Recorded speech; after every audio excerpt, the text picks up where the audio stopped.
All right, welcome back everyone to another Pirkei Avos class. But it's not just we're not just continuing, but we are starting over. As we said already a couple months ago, if you look in the Shulchan Aruch, it talks about the study of Pirkei Avos being done during the 6 weeks between Pesach and Shavuos, and then the Shulchan Aruch continues, and there are those who have the custom to learn it for the entire summer, all the way till Rosh Hashanah, which is the Chabad custom. But in truth, Pirkei Avos can and should be studied all year long, and you may just do that. Go through a Mishnah every week and continue through the winter as well. So this week we start the Pirkei Avos again. We are now going through it for the third time. Third time's a charm. Third time is a chazaka. So we have the Pirkei Avos. If you recall, we said there's a way to remember the weeks in which you start Pirkei Avos, and that is the word nefesh, soul. Pirkei Avos is to fix your soul. So nefesh is nun pei shin. The 3 weeks in which we start again is the Torah portion of Naso, the Torah portion of Pinchas, which is this week, and the Torah portion of Shoftim, which will I guess be 6 weeks from now. So these are the 6 weeks we read. The 3 times we started again. So today we go back to chapter 1. Chapter 1, like the other chapters, is a beautiful chapter, and so many brilliant gems of wisdom. And I want to focus on a Mishnah, which perhaps from the more famous Mishnahs in Pirkei Avos, certainly one of the more famous sages in our history, and it is chapter 1, Mishnah 12. And here we are introduced to Hillel and Shammai. So as we've done, we read the chapter briefly, we read the Mishnah briefly, and then we share the basic commentaries and then go into the deeper commentaries. I do want to dedicate today's class for 2 reasons. One is that today is actually the birthday of my father. It's dedicated for blessing in his life. He is today, we are 75 years old, going strong. He's actually teaching Torah 1 room away. Maybe we continue to do so in partnership for many, many more years to come. And secondly, I do want to also, there's been a message going around asking to daven for refuah shalema for a Israeli soldier who was injured, whose name is actually from Canada, I believe. His name is Benji Brown, or Binyamin Ber Ben Chana. So we dedicate our Torah study today for his complete and speedy recovery. He's going through surgery, I believe, today. So the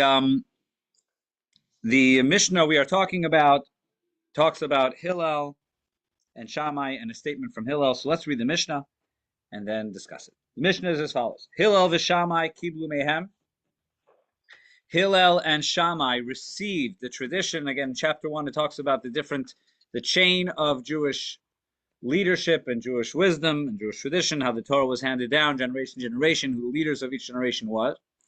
And we're in a period called Zugos. Zugos means pairs, where there was a pair of sages that led the the Torah generation at the time. So the previous pair was Shmaya and Avtalion, and they were followed by Hillel and Shammai. Hillel v'Shammai kiblu mehem. Hillel and Shammai received the leadership, the baton of leadership, from Shmaya and Avtalion.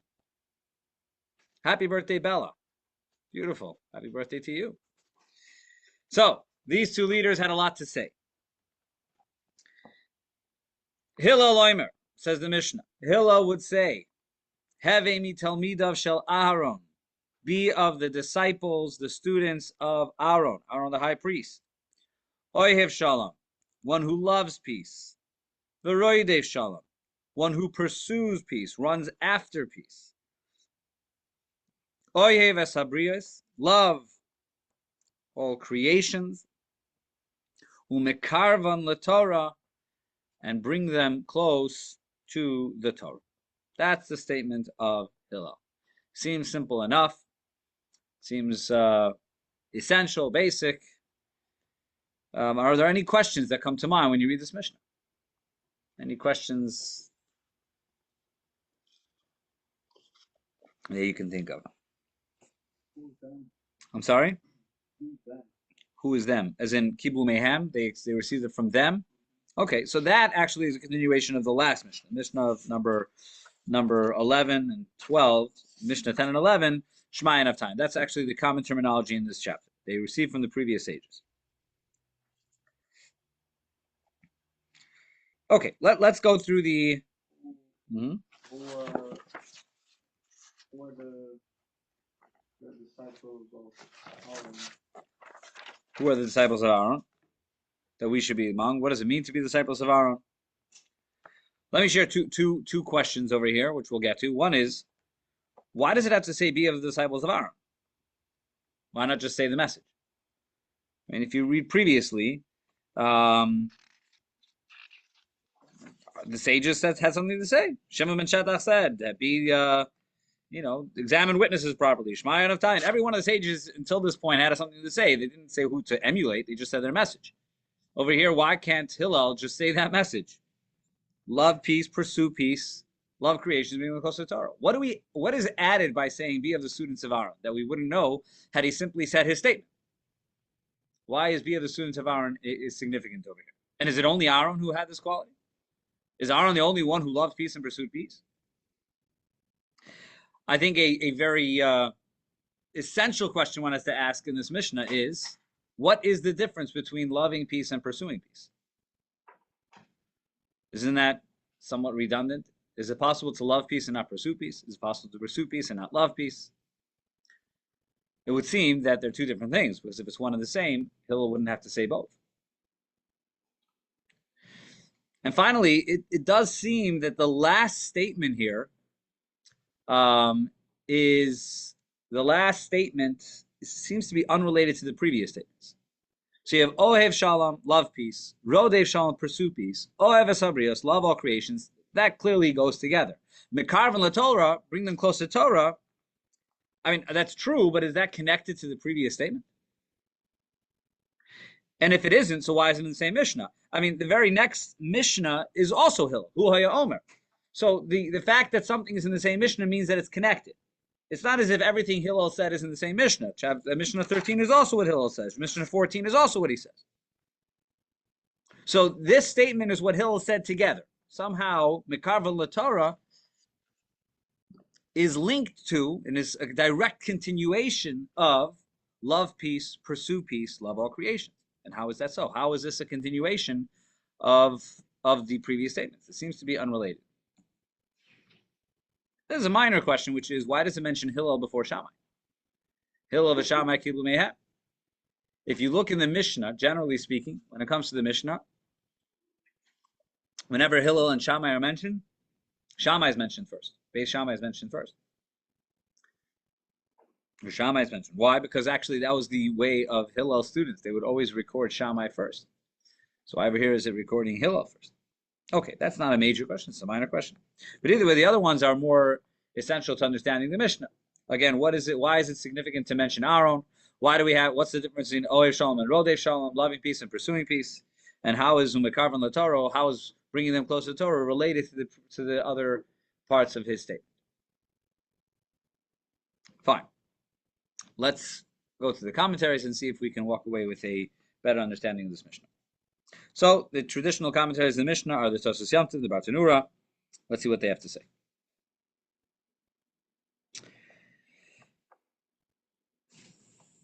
The Bartanura says like this: Havi mitamidav shel Aaron, be of the students of Aaron, love peace and pursue peace. Says the Bartanura commentary of Bovadia of Bartanura, Pirshu ba'avaz Nassan, in the tractate of Rabbi Nassan. It explained the significance of Aaron, that Aaron had a very unique path of bringing peace, something you may be familiar with. This is the source of it. How did Aaron love peace? When he would see two people, miskoitetim, when he saw two people in a dispute or arguing, he would go to each one of the two conflicted parties, without the knowledge of the second person. And he would tell each side. So Reuven and Shimon get into an argument. So separately, he would approach Reuven and Shimon.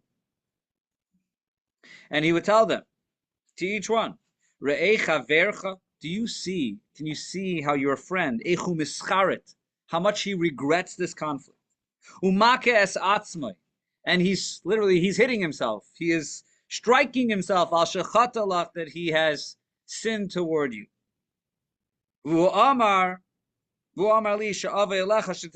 And he told me, to come to you so that you could forgive him. That's what you tell each side of the party. Says the Avot, and because of this tactic, when these two parties would then meet one another, they would kiss and hug and make up. So that was his method of bringing peace between people. And then the Avot continues. What about the second part of the statement? Mekavan l'Torah, bring people closer to Torah. What was Aaron's method of bringing people close to Torah?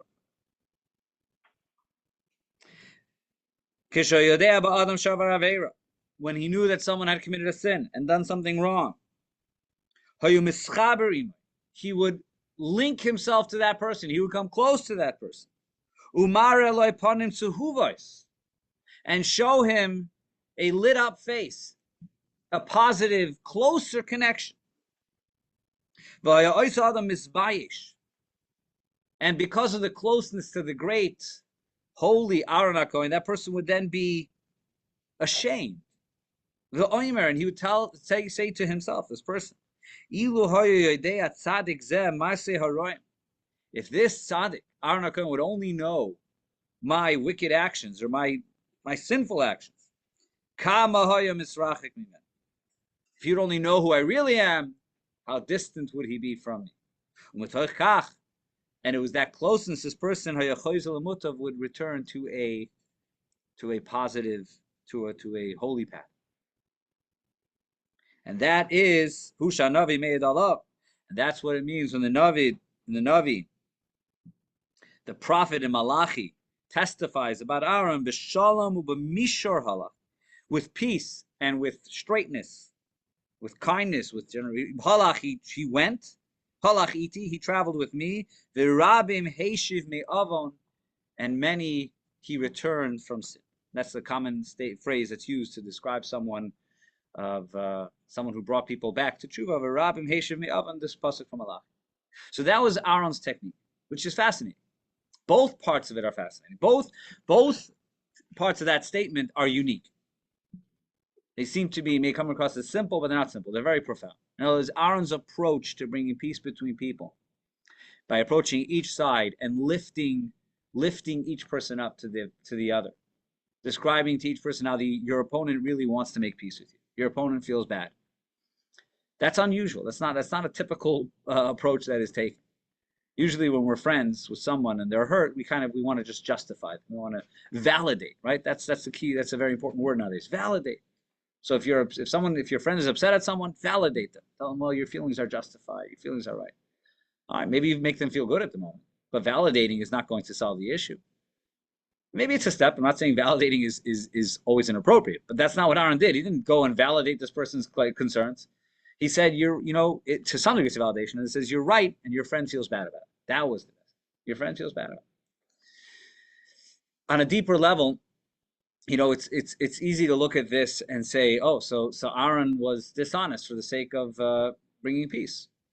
And that's one way of looking at this. And there is a halachic approach to that. In other words, that yes, there was a certain dishonesty, but the dishonesty is okay if it brings peace between two people, especially shalom bayis. The example, obviously, Nassim is two friends, but it also says the same with the husband and wife, that he brought people together.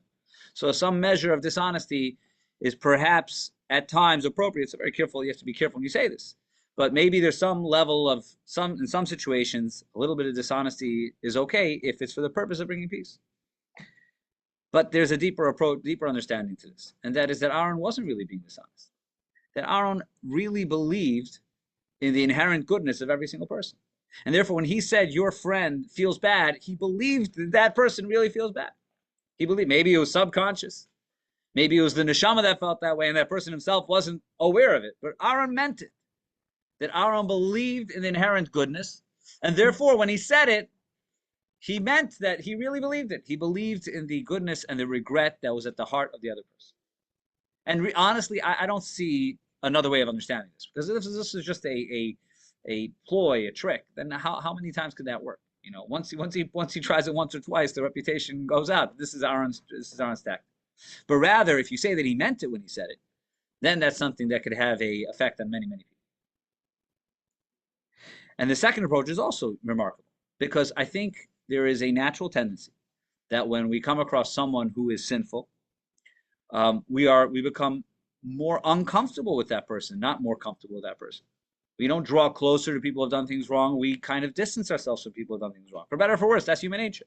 We see someone who has sinned. Listen, we've all sinned. We've all made mistakes.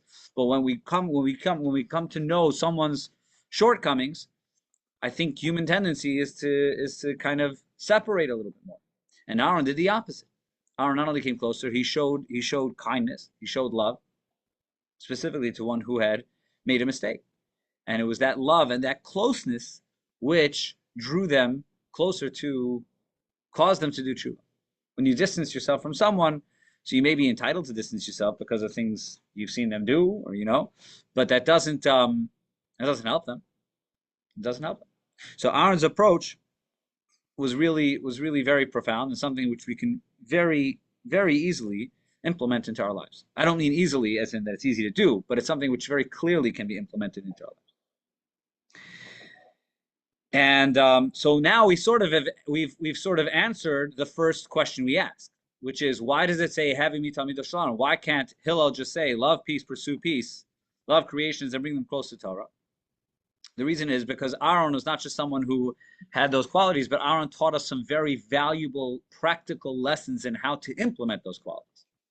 Of course, you should love peace. Of course, you should pursue peace, and of course, you have many examples of anyone who's really a tzaddik, anyone who's holy, has to be a peace-loving person, has to be pursuing peace. But the point of Aaron is that he taught us remarkable, unique ways how to be effective in pursuing peace and loving peace. And it starts with the way he loved people. Anyway, let's continue in the commentary over here. The next word are Ohev Esabrios, love creations. Let's move on to the other classic commentary on the Mishnah, and that's the Tosfos Yom Tov. And he says, Ohev Esabrios. What's the significance of those words? And this is maybe one of the questions we should have started with. Ohev Esabrios is a very unusual way to say love people. When the Torah says love people, it says V'ahavta l'reacha, love your fellow. It says V'ahavta mesager, love the convert. It says V'ahavta, love people. Ohev Esabrios, love creations. And we are referring to human beings. So, you may read that and say, Ohev Esabrios, means you should love the animals and the trees. They're also creations of God. But that's clearly not what he's saying, because the very next words are umekarvan la Torah, bring them close to Torah. So it must only be human beings. So then why use the word brios? Why not say love people? Says Yom Tov, he answers this question. Ohev Esabrios is not just saying what to do, it's saying why you should do it. You want to know why you should love human beings? Says Yom Tov, Lefi shehem briosav shel HaKadosh Baruch Hu, because they are God's creations. Sure. Why is Ohev Esabrios not also love animals and treat them according to how the Torah tells you to treat your animals, love your fields and treat them as the Torah teaches you to treat your fields and so on? So the question, because they don't hear it, the question is why perhaps Ohev Esabrios does mean to love all of God's creations. Because we do see mitzvahs and how to tend to animals and how to tend to fields. Well, firstly, it clearly doesn't mean that because of the last statement, like I said earlier. The fact that he says umekarvan la Torah, Ohev Esabrios umekarvan la Torah, which is one line really, tells you you can't bring your field close to Torah. You can observe the Torah, you're not bringing your field or your animal close to Torah. It's a very mystical approach to this. The simple meaning is you bring people close to Torah. You bring them closer by teaching them, by influencing them. As to your second point, where the Torah does seem to tell us how to treat animals and fields, that's true, but there is absolutely no obligation to love an animal, and there's no obligation to love a field, to love any part of it. And in fact, it's almost like a dangerous line of reasoning to go down that, because if you are to use that terminology, love the animal, love the field, it cheapens the love that we are meant to have for fellow human beings. And I, without going down this road too much, and I know that today the topic of pets is a very, very significant topic and a very sensitive topic, and people become very close with their pets. But I think it's a mistake when we kind of equate the relationship between a human being and an animal and a human being and another human being. I remember seeing a bumper sticker on a car in front of me which said, "My dog loves me." And I know a lot of people that would resonate with. To me, that didn't. No, the animal doesn't. You have a very close connection. Don't get me wrong. There's connection, and you can grow connected, and there can be great value to having that connection with an animal, with a pet. But to use that term cheapens the true possibility of love, which is the selfless love that can exist between human beings. So therefore, oev sabrios is specifically human beings. And why does he use the word brios, which could be a little bit misleading, is because he's giving the reason, like Tosfos says. Because if nothing else, the point David, if nothing else, they are creation of Hashem. Therefore, they're worthy of being loved. In today's day and age, this is an important message. We live in a society. We know there's a epidemic of sadness and loneliness and depression. And here you have this also. Every person has to remember that the fact that Hashem created me means that I'm worthy of being loved. Hashem put me here. Hashem created me. Hashem found me to be valuable enough to be a necessary part of His world. So then I am worthy of being loved. And that's the profound message of this.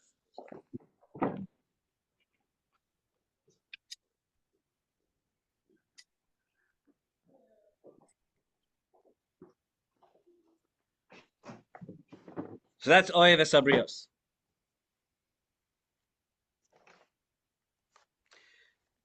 Veloy, but he goes on to say, Veloy miponim acherim. But don't, says the love for another person should not be because of other reasons, because of some benefit that you are getting from them. It says this in 2 lines, but if you think the profound depth to what he's saying, love your fellow human being because they are God's creations, not because of any benefit they give to you. When we think of people we love, ask an honest question. How much of it is because of certain benefit? A certain benefit. And benefit doesn't mean that they're paying me. Benefit could mean the benefit of I enjoy the time with them, that they make me feel good. So the truest love that one can have, selfless love, is that I love a person because they are God's creation, and I see the inherent value within them. So you could almost read this in 2 opposite ways. You could read it, as some do, oev sabrios, love all creations. Almost, so that's the lowest level of love. The lowest level of love is if there's nothing else to love them for. If they have good deeds, you love them because they're good deeds. If they have qualities, love them for their qualities. But even if there's nothing to love about them, still love them because they are God's creation. So that's one way of seeing it. And Hillel is saying, love even the most base individual, someone who has no qualities that you can think of, but they are God's creations. That is already enough to love. Or you can look at it as the Tosfos seems to say the other way around. It's the most profound level of love. That even when you think of a person, you think of all their tremendous qualities and their gifts and this, but you want to know what's even greater than that? The fact that God created them. Because everything else that they've done, that's their own person, that's their accomplishment. But the fact that God created them, that's God saying that this person is valuable. So it can be both the lowest and the highest form of love. This word of brios. That's the depth of the word brios. And finally,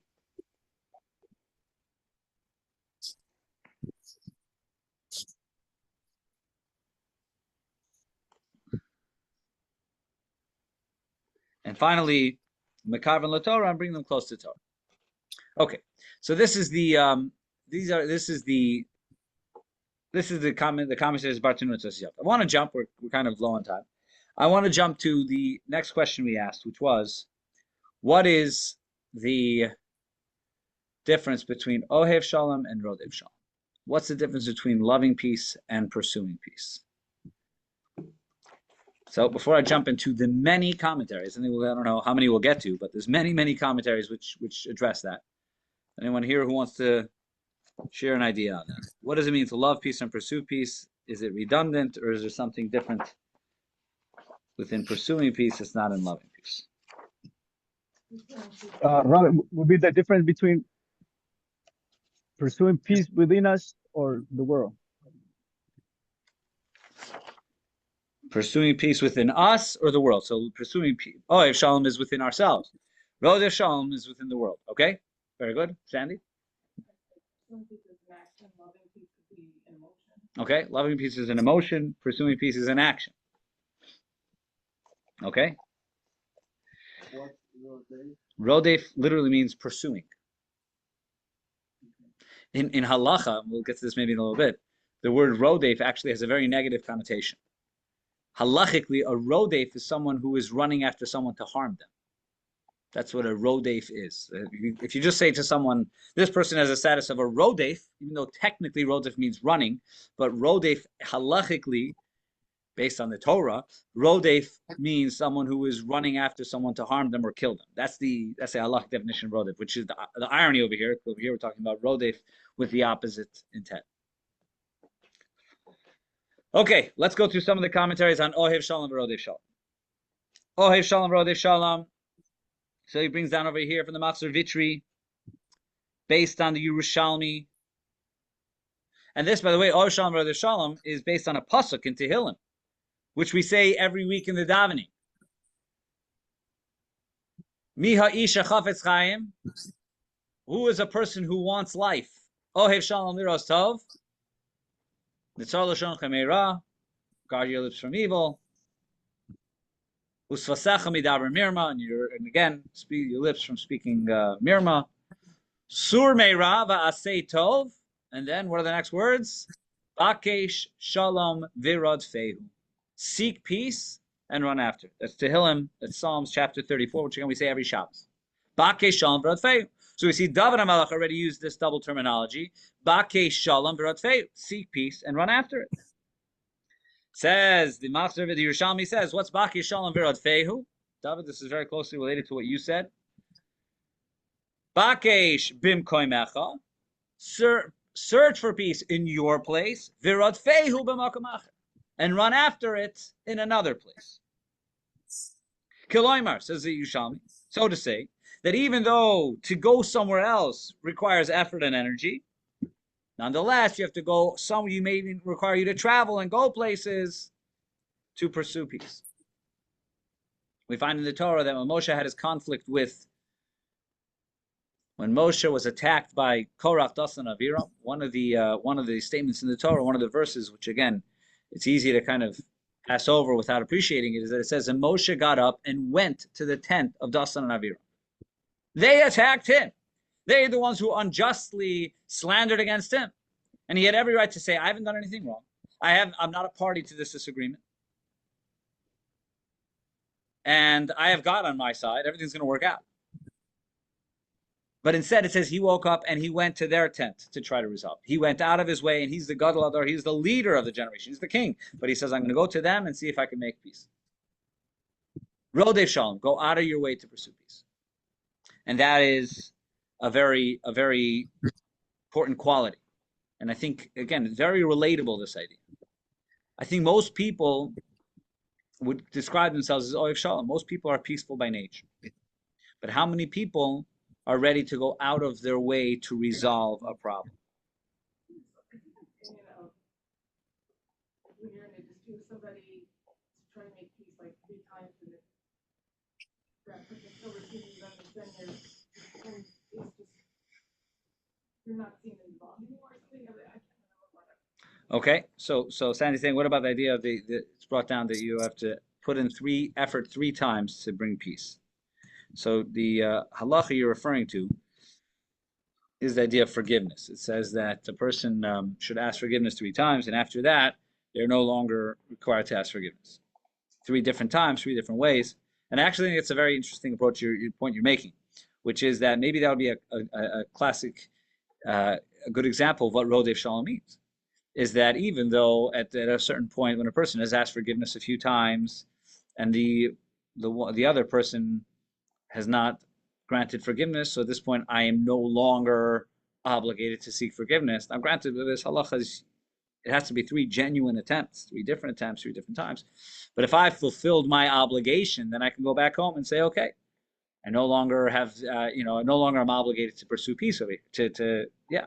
But if you're Rodef Shalom, if you're pursuing peace, so it doesn't matter if you're obligated or not, one will pursue it even though they're not obligated. Right.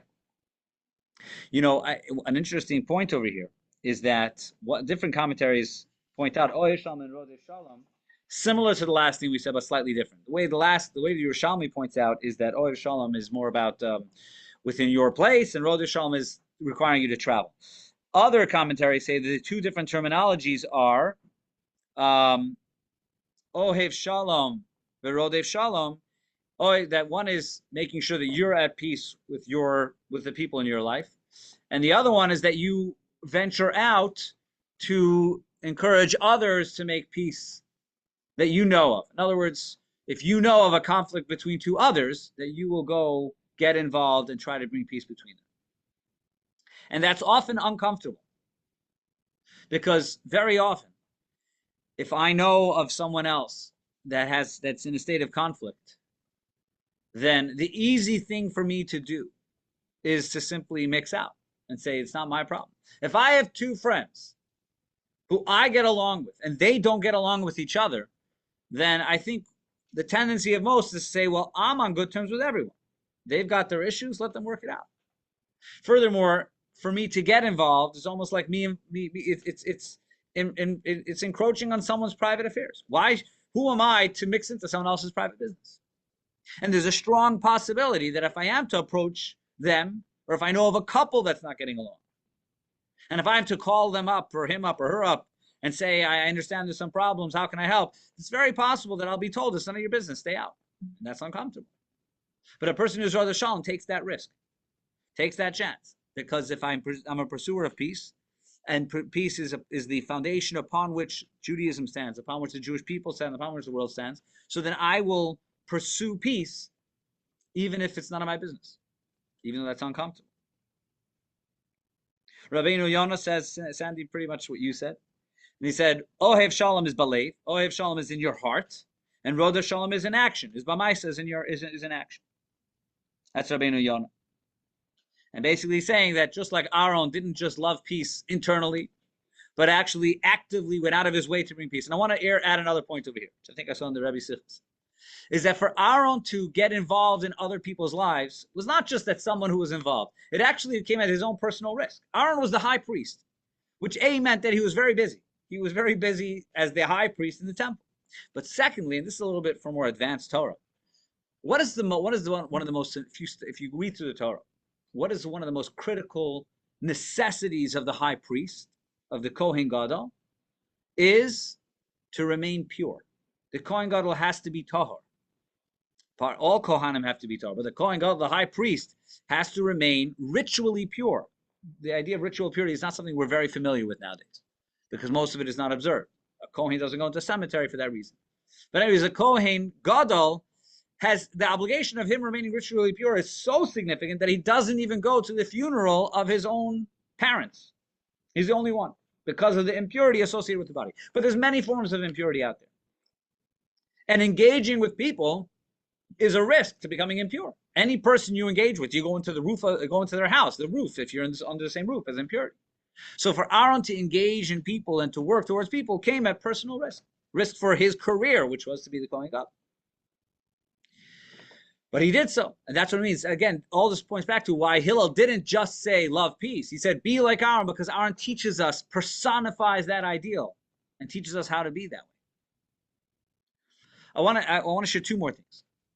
One is another idea, and I think it's very appropriately connected to this week's parsha, and that is this week's Torah portion is Pinchas, and as we mentioned earlier, the Torah portion of Pinchas always aligns with chapter 1 of Pirkei.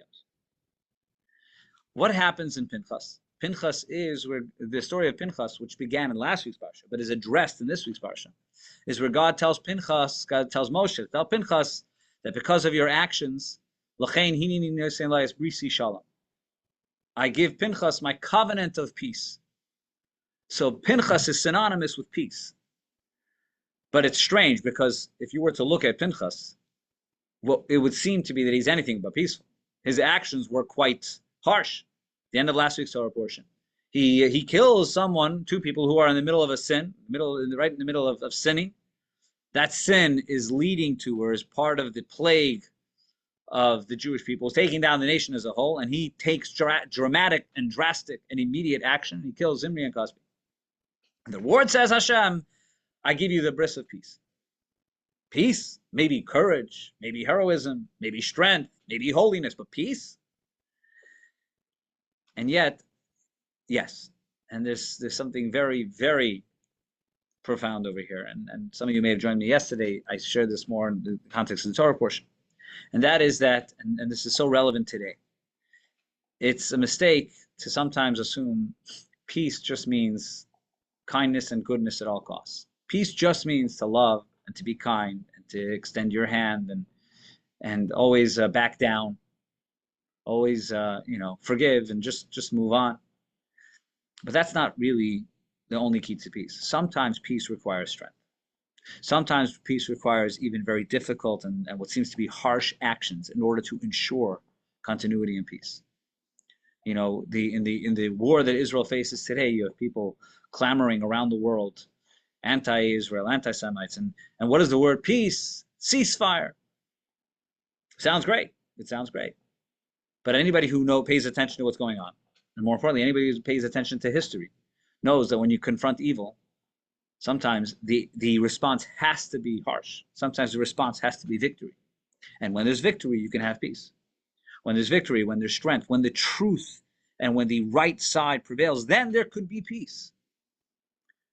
But when a person's approach to peace is only concession and giving up and allowing wickedness to prevail, that's not peace.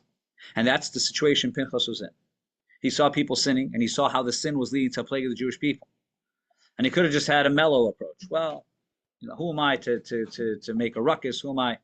But he understood that the path to peace right now requires a moment of severity. And therefore he did a drastic action, which, as the Torah tells us, was not very popular. But he did that because that was the key to peace. And therefore Pinchas represents peace, despite the fact that his actions seem to be anything but peaceful. And sometimes, and I believe right now, the battles that Israel has to wage, and I know there's a lot of questions, but these are battles to pursue peace. That is the goal. That is the goal of the Jewish people.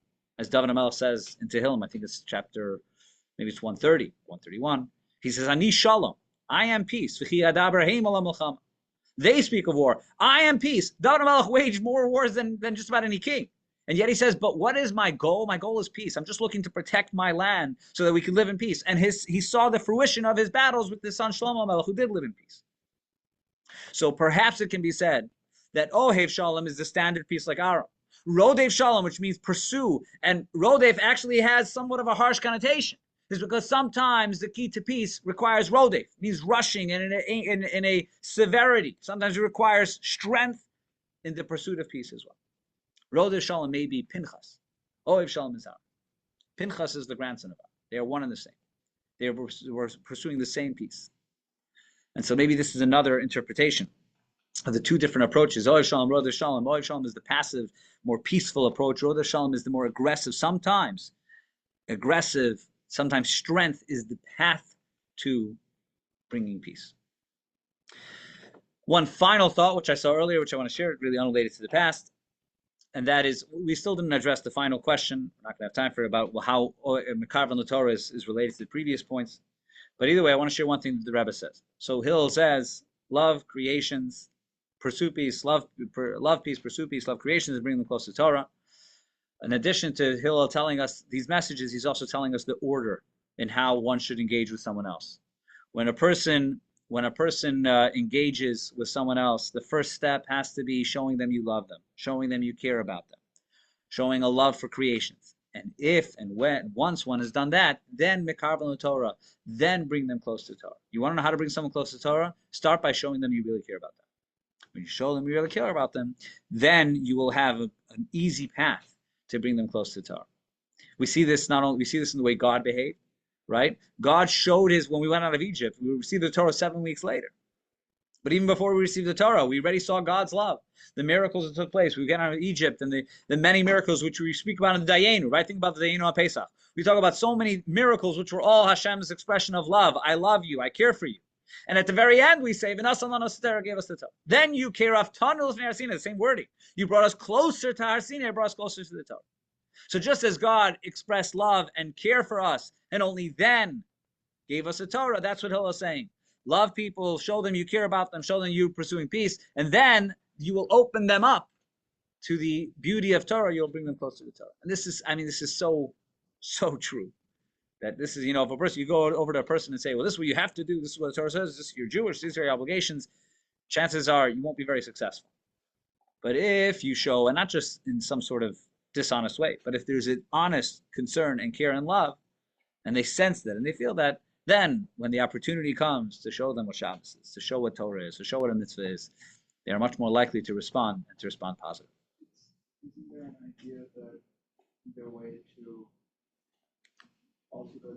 bring someone back or closer is to first show them the beautiful and positive and happy things? Within Torah, right? That's within Torah itself. You have the positive before the negative, correct? But here he's saying something else. You start by showing care.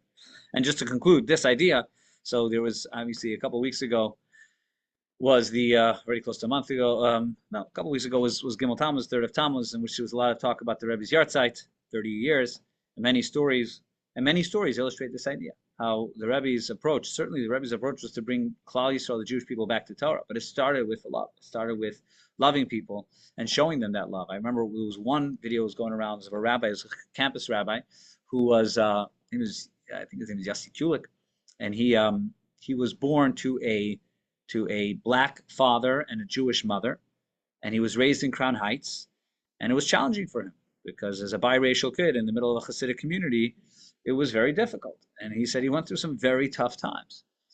But he describes one of the things that kept him connected, one of those was the Lubavitcher Rebbe. And he said he remembers, I think he said he was 4 or 5 years old, the first Yechidus, the first audience he had with the Rebbe. And he went in with his mother. I'm not sure if his mother had remarried at the time.